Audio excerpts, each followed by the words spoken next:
was able to talk to him and kind of get a feel for where he was at physically, mentally, and it seems like he's in a good spot right now, working with his trainers back home. He's planning on visiting some facilities, and then we finally were able to put our hands, our people from our medical department were able to just go through his medicals and all that, and it's encouraging. It's something that he knows he's maybe more athletic, some of those things physically that he feels like he needs to work on. And as we move forward here, we'll have those conversations with him as well, and our pitching coach and our training department. Having watched him up close this past year, in hindsight, any ideas on what went wrong for him?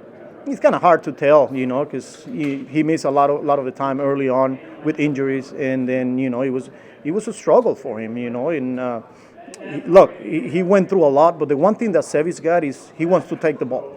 Whenever he can, he wants to take the ball. He's a competitor. We've seen it in the past in the biggest stage, right, in New York, when biggest moment, he wants to be there, he wants to compete, and that's what we are all excited about him.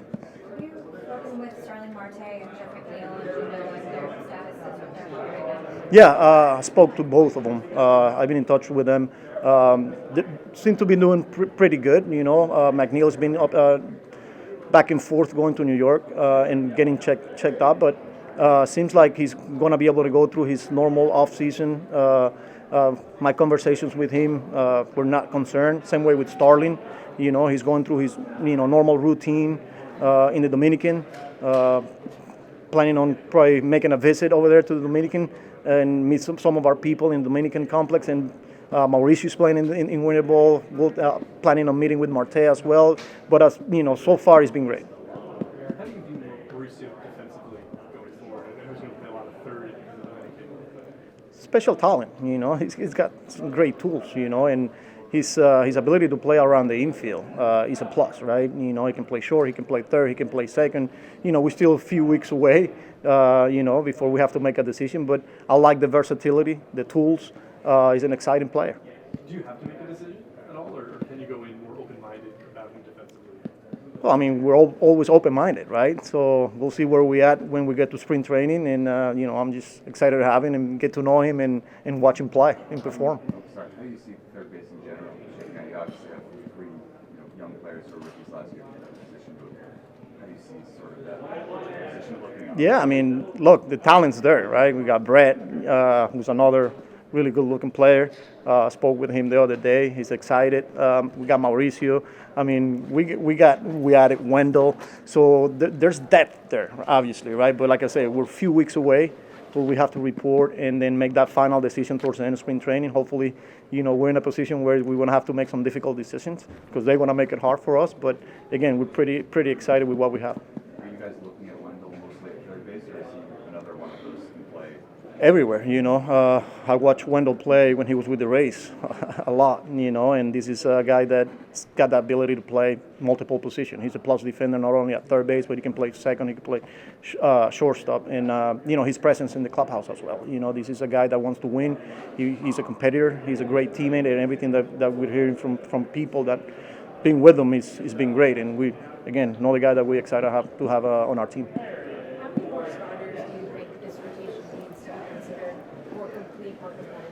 That's a good question. You can never have enough pitching, right? And, I know David's pretty busy.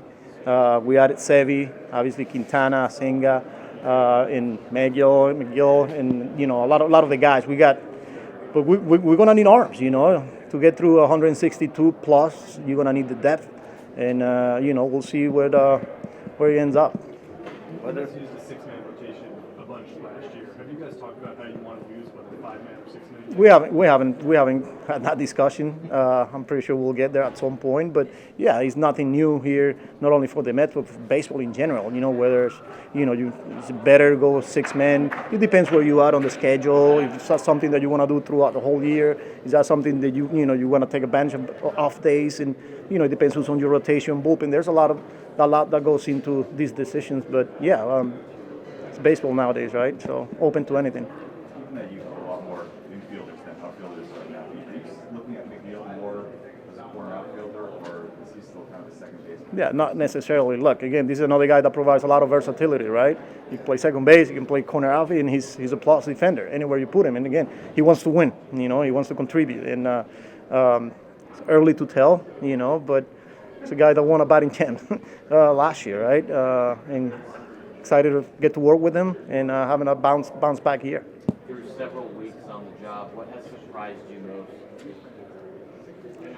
I don't know if I would say surprise. I'm just excited to get to know quality people. I feel like every day I keep meeting people, and personalities. And so I don't know that I would say anything that surprised me so far, but just conversations with players, front office people, staff, putting together the coaching staff, it's been exciting. So. What kind of reports are you getting on Edwin Diaz, and what kind of conversations have you had with him? He can't wait to get going. I spoke with him a couple of weeks ago, and fully healthy. He's going through his off-season routines and preparation, and he's excited. There's another guy that has been going back and forth, home in Puerto Rico, in New York, getting checked out.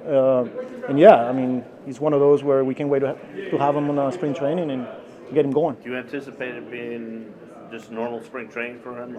Yeah, I think we'll use it, talking to the pitching coaches and our medical department, and even with Edwin, just to make sure we put a program in place here. Maybe, we use that as like rehab assignment, if you want to call it, but it's something that we have to take our time and make sure that he's, bouncing back. But the communication, the line of communication between us and the player, in this case, Edwin, is going to be important. So. What makes you think that Jeff will have a bounce back year at the plate? Who's his? Jeffrey, Well, he's hit pretty much everywhere he's played, right?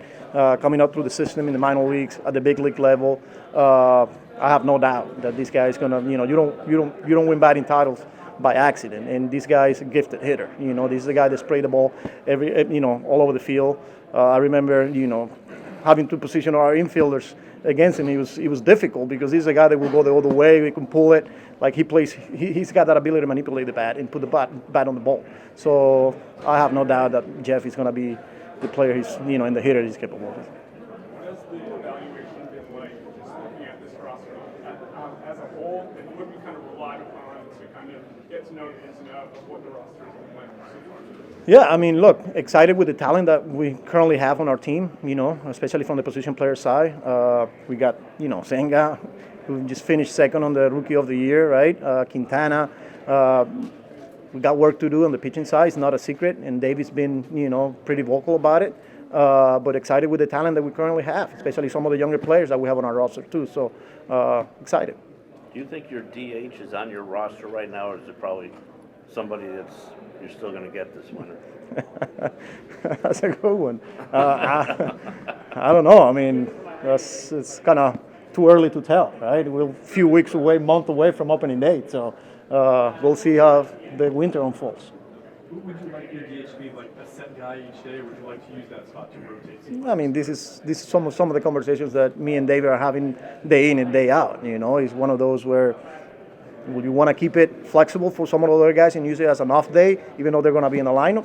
Yeah, but who knows? The right player shows up and you get an opportunity to add somebody that's going to make our team better. Then I'm open to anything, and those are some of the conversations that we're having. When it comes to Mark Vientos, would you be comfortable using him, a guy that young, as the DH, or do you need him to be playing field away? And you just said it. He's a young guy, right? And part of the development is playing on the field too. So it depends where we at. Once we break camp, going through spring training and all that. But I'm excited to get to work with him, watch him play on the field, and continue to watch him growth and develop on the field, not only as a hitter but as a defender as well. What makes you excited to watch him?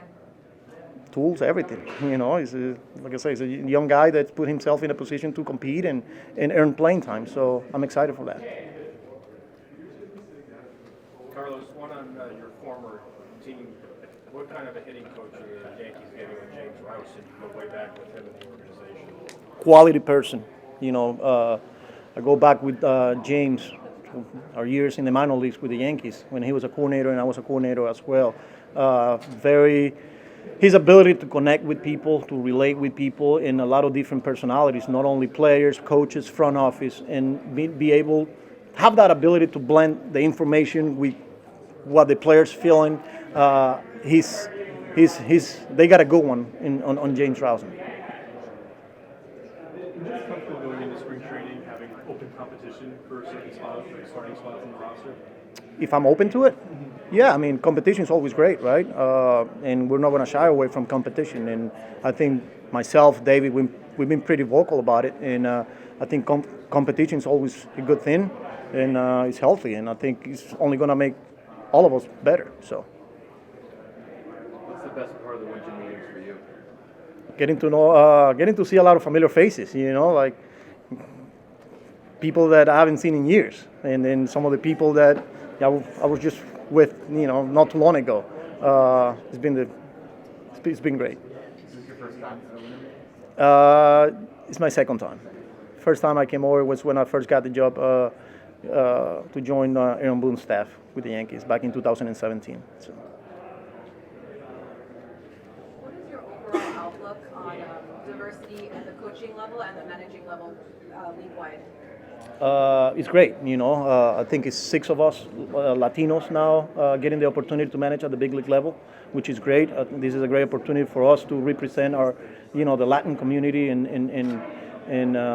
just through this platform with Major League Baseball, and open up that door for future coaches that are in the minor leagues. And diversity is always a good thing. And I'm humble. I'm proud to represent not only Venezuela but the Latin community, and very thankful for the Mets for giving me this great opportunity. Carlos, have any of the managers reached out to you to give you advice, like David Martinez or Laura or Pedro? All of them. When I first got the job, I can tell you how many texts and phone calls I got from pretty much every manager in the league. And I was pretty humbled by it. I even got an opportunity to talk to Tito Francona, after I got the job, which was for me was pretty humbling, and some of the guys that, like Kevin Cash, between the lines, it gets intense, but the fact that people like them were reaching out to me was pretty humbling, and something that I was very proud of. What things stick out? What advice sticks out? No, I think the biggest thing was just keep being you. You gotten to this point for a reason. Just keep being yourself. Just keep being you, and you're gonna be fine. That's pretty much the consistent messaging that I got from a lot of the managers. Francisco Alvarez said he's heard from a lot of friends and family in Venezuela that it's very exciting that they're receiving this as a manager. What's that been like for you to see the excitement back home? Yeah, it's been great. It got kind of crazy, to be honest with you, from Venezuela, people in Venezuela, but not only family member, but just the whole country. It was big news. Because second manager, full-time manager after Ozzie Guillen means a lot. Means a lot, but it's something that pretty humble, proud, and something that I don't take lightly. And I'm very proud to represent, like I said, our country and the Latin community. But yeah, I think there's a lot of Mets fans now back in Venezuela. What do you make of the split between Alvarez and Narvaez? I mean, Narvaez wants to play, and Alvarez has obviously shown what he can do at play. How do you view the competition between the two and splitting time between them? Yeah, I mean, like I said, competition is great, right? And Francisco, showed what he can do on the field, but Omar Narvaez is a pretty good player too. I had an opportunity to be with him during the WBC. I spoke with him, the past couple of weeks, and I'm excited to have not only those two, but we added some catching depth not too long ago, and they're all great players, and competition is always fun, and I will have those conversations with them one-on-one and making sure that everybody's on the same page. All right. Thank you. Good.